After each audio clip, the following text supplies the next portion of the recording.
The proclamation arrived at the Gu estate on a crisp autumn morning. By decree of His Imperial Majesty, in recognition of the extraordinary valor of General Gu Changyuan, the Emperor bestows upon the Gu household the grand residence of everlasting fortune. Oh, heaven bless our family. Renewed pride for the dynasty of Dayong. A magnificent gift from the throne. We've earned our glory, little sister. What's wrong? That estate is built on a dragon vein curse. It's a dark artifact used to crush the spiritual fortune of rival clans. If we move in, brother dies in battle. Father dies of sudden illness. Mother dies of a broken heart, and I get taken as a hostage. I have thoughts. Many thoughts. But I can only wail. Wah! That silenced the entire courtyard in half a second. Ella? Ella, what's wrong? Don't take it. The house is cursed. The curse. Dragon vein? Our eyes met in a moment of silent communication. Honored eunuch. My sister. How our family trembles with gratitude. And yet, my daughter has been frail since birth. Moving her before her first birthday could prove fatal. Don't refuse it. Just redirect. Blame superstition. Yesterday, the great Taoist master told me, her fate is terrifyingly fragile. Moving her risks the spiritual harmony of the entire household. If calamity befalls us, who will guard the northern border? It is all my fault. Forgive me, Ella. Overdone, both of you, but the logic is solid. Most pious. I shall convey your humble plea to His Majesty. He had no move left. To the inner hall, now! Absolute disasters, but they're mine. We survived, for now. The inner hall had never felt smaller. My father, Gu Jinian, stood with the expression of someone whose understanding of the universe had just been dismantled. My brother, Gu Changyuan, was holding me at arm's length as though I might detonate. My mother, Shen Mingyu, had her sleeve pressed over her mouth, her dark eyes wide with terror. Ella, Papa wants to ask you something. I blinked at him. I was 3 months old. I looked appropriately blank. That house, the Dragon Vein curse. Did you know about it when you cried? Of course I knew. I've always known. I woke up with a whole archive of future events in my head. Dates, names, causes, consequences. Like a ticker tape that runs constantly, showing me everything that's going to happen before it does. I hadn't planned to let them hear my thoughts. That had been an accident. My father's face had gone the color of old parchment. Don't say it. She's been thinking at us this whole time. I said don't say it. Ella, Papa knows you can hear this. Tell me, how long? Always. The silence stretched.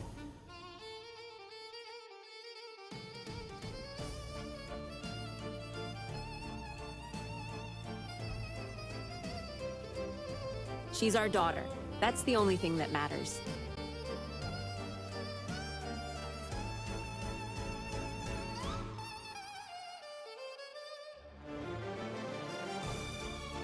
I know about the treasure map under the third flagstone in your study. I also know about the portrait of Prince Jingwang in Mother's jewelry box.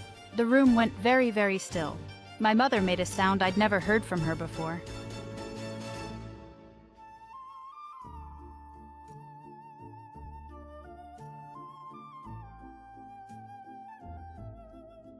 My mother did not look at my father. I personally thought I had handled this revelation quite well. The Emperor knows about the secret origin of our family, doesn't he? He's afraid of you, Father.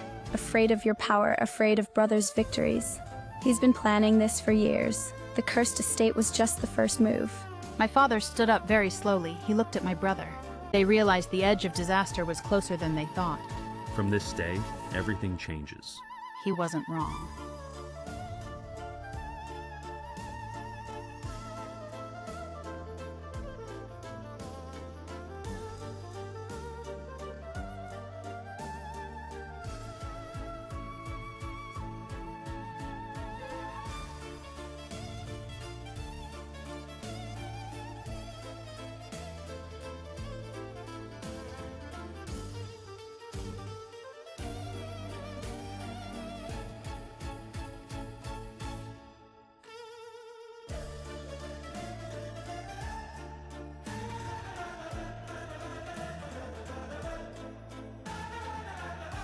The next morning brought two visitors, both unwelcome in entirely different ways. The first was Zhao Shixian, son of Minister Zhao Shuji, my father's most dedicated political enemy. He arrived at the gate with a visiting card and an air of studied casualness. My father's jaw tightened when the steward announced the name. He and the Minister of Rights had been locked in political combat for 3 years. Having the man's son arrive unannounced at this particular moment was not a coincidence. Don't send him away, father, and don't forget those treason documents. My father had been halfway to raising his hand to signal the steward. He stopped. I'd seen the forged documents in my mental ticker tape weeks ago. My father's plan: fabricate evidence of treasonous correspondence between Minister Zhao and a border kingdom. Present it at tomorrow's court and have the minister arrested before he could consolidate his faction. Clean, efficient, politically fatal. Also catastrophic in the way that plans hatched in desperation often are. In 3 days, word would arrive from the northern frontier. Zhao Shixian would receive an 800-li emergency dispatch, revealing that his forces, 30,000 strong, had broken from imperial command. Not because of anything my father did, because of what the emperor had already done to them. 30,000 soldiers looking for someone to blame, looking for justice, looking perhaps for a new banner to follow. Father, that young man at the gate has an army behind him. Make him an ally, not an enemy. My father turned. He looked at me, small, round-faced, pink-cheeked, and something shifted in his expression. Bring him to the front hall. Tea. The good kind. My brother looked baffled. My mother looked at me and smiled the smallest possible smile. The meeting lasted 2 hours. I was not present. I was a baby. My father was brilliant when he chose to be subtle. He didn't offer friendship. He let Zhao Shixian realize on his own that they had a common enemy. By the time he left, he looked like a man who had somehow made a friend. My father returned to the inner hall and sat down heavily. Your sister is going to be the death of me. Is that a complaint? No, I don't think it is. The second visitor arrived that evening, uninvited and dangerous. Lan Yinyang was my father's favored concubine, beautiful and soft-spoken. She appeared carrying a broken inkstone she claimed to have shattered. I was in my grandmother's arms, but I could see everything. Don't reach out, mother. There's a needle in her sleeve. My mother's hand, already extended, stopped in midair. She looked at Lan Yinyang. Her face was serene. Her eyes were not. You look exhausted, sister. Please, sit down. Rest. Lan Yinyang blinked. This was not the script she'd been given. The baby inside you must be taking such a toll. The color drained from Lan Yinyang's face. Whose child is it? Because it isn't my husband's. The needle dropped and hit the floor with a tiny damning sound. My father had been standing in the doorway unnoticed. Send her to the family temple. She doesn't leave without my order. Lan Yinyang's sobs were completely genuine. I almost felt sorry for her. Almost. There are things you cannot unsee once you have seen them. My mother knew. She had known for a long time, I think. The way very intelligent people sometimes know things they cannot afford to acknowledge. So they file them carefully away in a locked room inside themselves, and get on with the business of living. My father was the surviving heir of the previous dynasty's royal family. The old imperial line deposed 20 years ago in a revolution. The man who held the emperor's trust was in fact the last of the old royal blood, and my mother was the eldest daughter of one of the great military clans. The emperor was terrified of what would happen if anyone connected those two facts. That evening, my mother sat by the brazier with an unfinished robe in her lap. The fabric was exceptional, deep black cloud brocade with aristocratic elegance. She'd been working on it for weeks, as an act of love. He would wear it to the banquet, but the crown princess would recognize the pattern. It was too distinctive, too impossible to explain away. My father would be arrested before dawn. My mother's needle paused. She set the robe aside. She looked at it with grief and anger, deciding to stop pretending. Then she picked it up again, gripped it in both hands, and tore it in half. My lady, the pattern is wrong. She carried the pieces to the brazier and dropped them in. The silk caught immediately, burning bright. She stood watching the fire for a long time. I watched her. She had known. She had always known about my father's true identity, about the danger it placed all of them in. She'd learned to love him despite the sword hanging over their heads. The fire died. The robe was ash. My mother turned and found my father standing in the doorway. He looked at the ash and then at his wife, and something in his face shifted. Cracked, really, in the way that very controlled people crack. When they realize someone has seen them entirely and loved them anyway. He crossed the room and took her hand. They stood like that for a while. I decided that was a good time to pretend to be very interested in my own fist. Some things don't need a baby audience.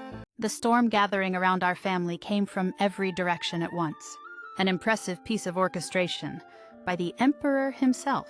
On one front, imperial spies, on another, the erosion of my father's allies, and on a fourth front, appearing from a direction none of us expected.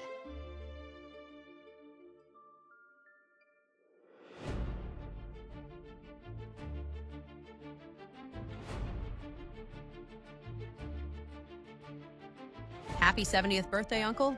I've brought something special to celebrate your longevity. I prepared this snow lotus soup myself. It's perfect for the little one's health. Oh, look at those eyes. You must be hungry, little Ella. Come, take a sip for Auntie. Bindweed extract. Slow acting. 3 doses, and I'd fall into a sleep I'd never wake from. She doesn't just want me gone, she wants to marry my father. She promised the Empress she'd destroy this house, all for the title of equal wife. Cousin, you've traveled so far tonight. You must be exhausted.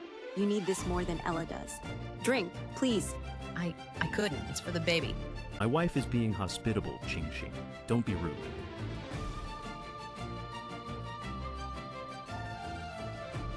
I insist, cousin. Drink it. Every last drop.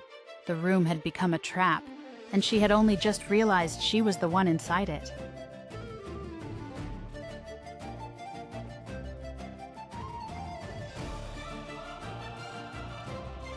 The mask of the loyal cousin shattered into pieces.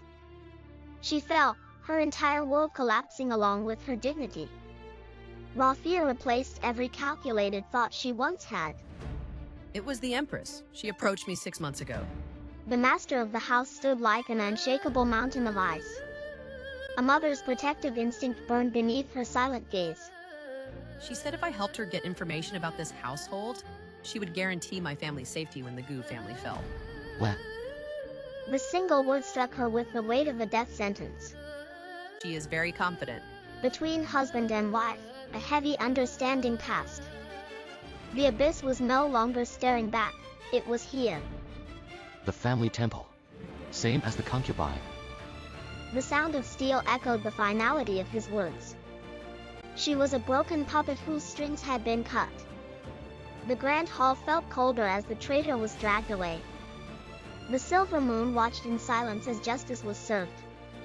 The autumn wind carried the scent of a dying era. One last look at the warmth she had so foolishly betrayed. Inside, a suffocating silence reigned over the family. Every breath was a struggle against the rising tide of war.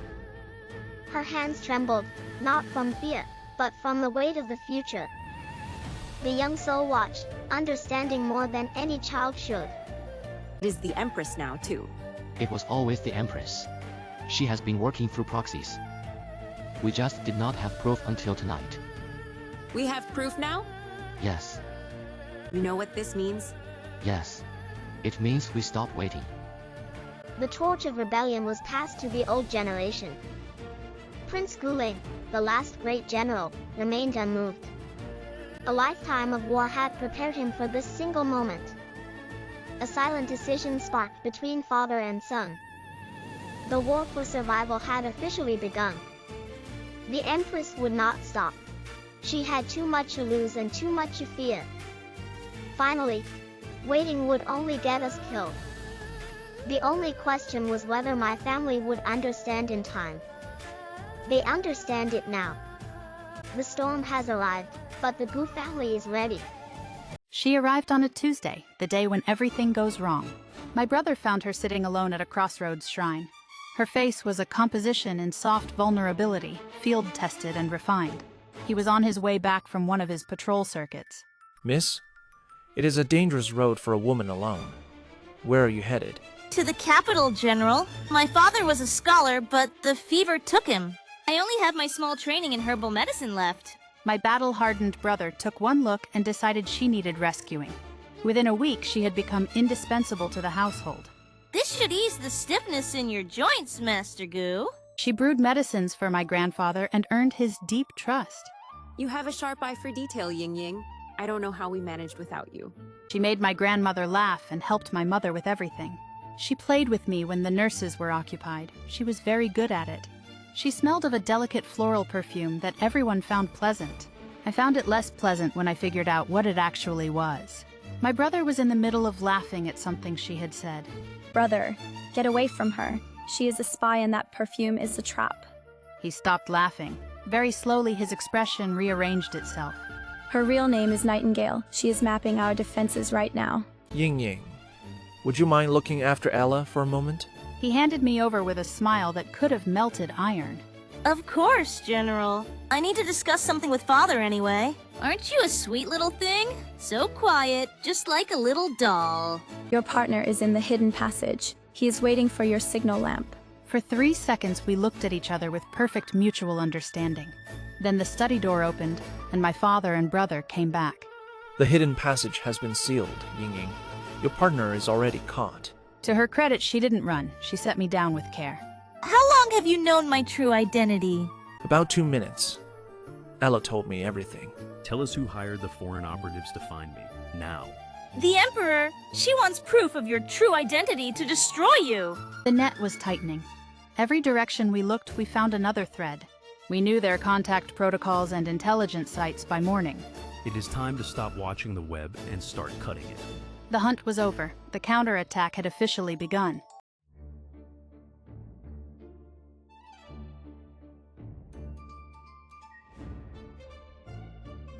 My father's old friend, the Minister of Revenue, arrived like a man rehearsing his own funeral. 15 years of friendship, yet his face was never built for lies. Jinian, old friend.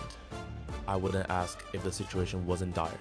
My silk merchant contacts, they're illiquid. A sudden cash flow crisis. I need 50,000 taels. Just a short-term loan. 50,000? That's a mountain of silver, old Qian. For silk? He's not buying silk. He's buying 10,000 bushels of rice to feed Prince Jingwang's hidden army. If we lend this money, we're not just creditors, we're co-conspirators in a rebellion. Father, if we lend it, we are his collateral. But if we refuse the right way, we send a signal to the prince that we are a power to be dealt with directly. Old Qian, it breaks my heart. Truly, but look at this child. Her weaning is a nightmare. The doctors insist on rare sheep's milk. Do you know the price of a pedigree sheep in the capital? It's highway robbery. Surely, a few sheep wouldn't. And my father's tomb restoration is bleeding me dry. Then there's Chang Yuan. He needs new armor. She's seen a jade set at the jeweler's. If I don't buy it, I won't have a moment's peace. Children, wives, they are so expensive. I see. The costs are indeed steep. I shall find another way. Chang Yuan. Yes, Father. Forget the silk. Go to Jiangnan. Use our private network. Buy every grain of rice and wheat. Every grain? That will destabilize the market. That's... Deliver it directly to Prince Jingwang's southern garrison, as a gift from the House of Gu. Your sister understands the distinction. Snow in a blizzard is weather. Snow in summer is proof.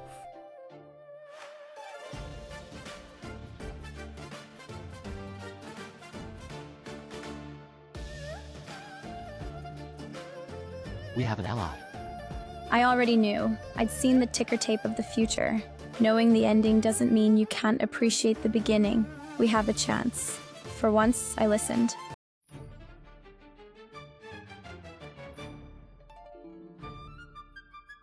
The Mid-Autumn Festival arrived, wrapped in moonlight and threat. By then, I had accumulated 5 months of existence and an exhausting amount of foreknowledge.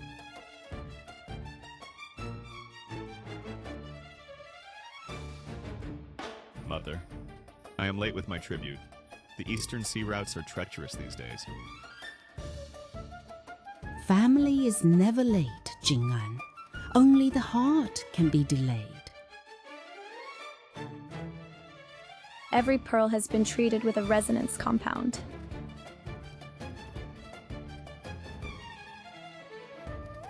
In 3 days, anything with a heartbeat within 100 paces will be drawn toward them, including things from the deep water. The Emperor is directing the sea monsters to us. They are the finest grade, Mother. A gift for your milestone birthday. Such a thoughtful gift, Jing'an. Truly. But you know your brother Jinping has always been so fond of beautiful things. It would be a sin to keep such treasures all to myself. Mother, these were meant for you, to keep the family unified. Precisely. We must be fair. Divide the chest. Half goes to the third uncle's household. The rest? Distribute them as rewards to the city's elders. Of course, as you wish.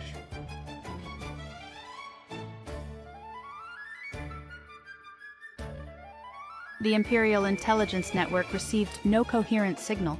The things in the canal never came.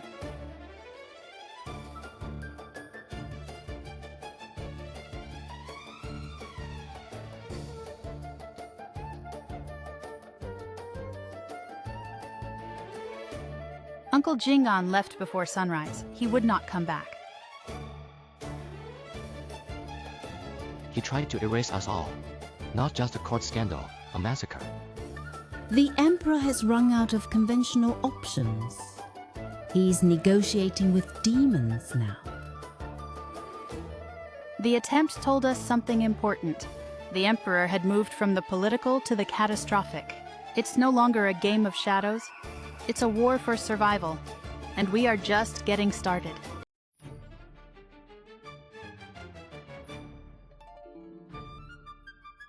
The Mid-Autumn Festival arrived, wrapped in moonlight and threat. By then, I had accumulated 5 months of existence and an exhausting amount of foreknowledge.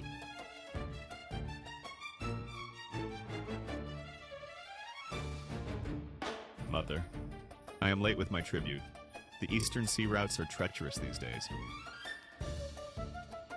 Family is never late, Jingan. Only the heart can be delayed. Every pearl has been treated with a resonance compound.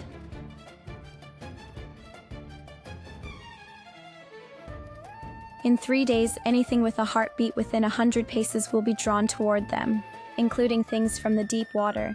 The Emperor is directing the sea monsters to us. They are the finest grade, Mother. A gift for your milestone birthday. Such a thoughtful gift, Jingan. Truly. But you know your brother Jinping has always been so fond of beautiful things. It would be a sin to keep such treasures all to myself. Mother, these were meant for you, to keep the family unified. Precisely. We must be fair.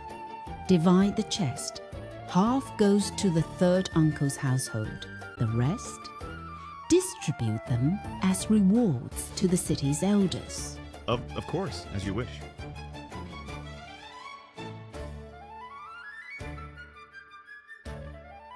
The Imperial Intelligence Network received no coherent signal. The things in the canal never came.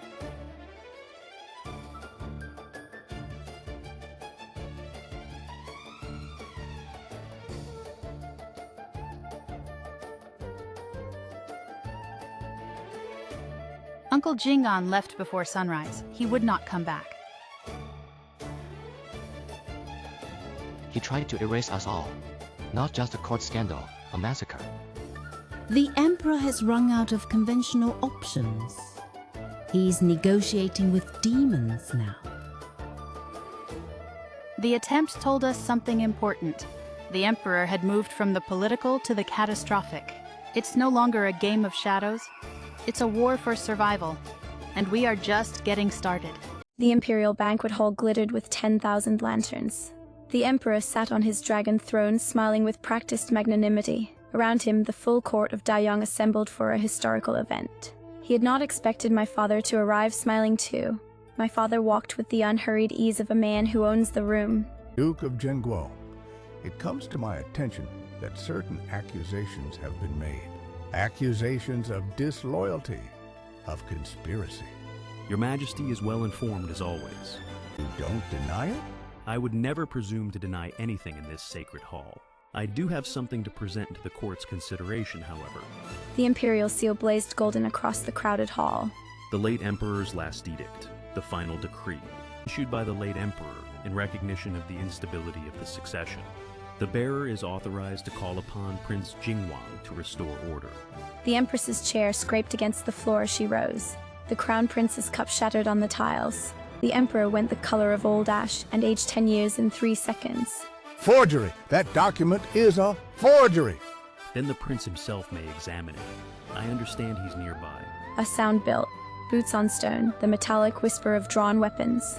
The great doors opened, and Prince Jingwang walked in. He was wearing full battle armor, his personal guard ranked behind him. Behind them, 30,000 soldiers waited. My brother was among them. He had taken the city gates. Prince Jingwang walked to the center of the hall. I come in answer to the final decree, to restore order. The hall erupted. I felt the moment happen in the way you feel a change in air pressure. My mother was sitting very still, waiting for news she already knows.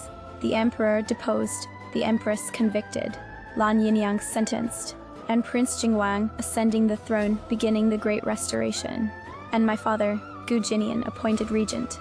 The capital lanterns burned on through the night, red and gold, as if the whole great wheel of history had not quietly clicked forward. A year passed. The kind of year that, after everything that came before it, feels almost unreal. Too golden, too quiet, too good. My brother taught himself to play the guqin badly but enthusiastically, which caused significant distress to anyone with functional hearing, but made him very happy. And I had begun to walk, not walk well. I lurched between furniture items like a very determined drunk, and I fell down constantly. Each time I fell, the entire household descended upon me with frantic concern that I found embarrassing and secretly loved. I had also begun to form words, just fragments. My family watched this development with the kind of attention usually reserved for astronomical events. I found my footing on the garden path and walked 3 unassisted steps across the warm flagstones to where my father was sitting.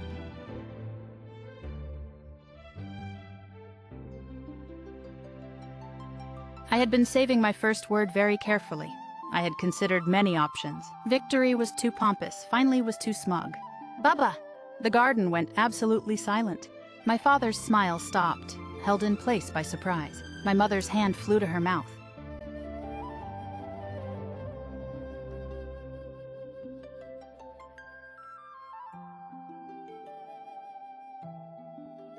Say it again.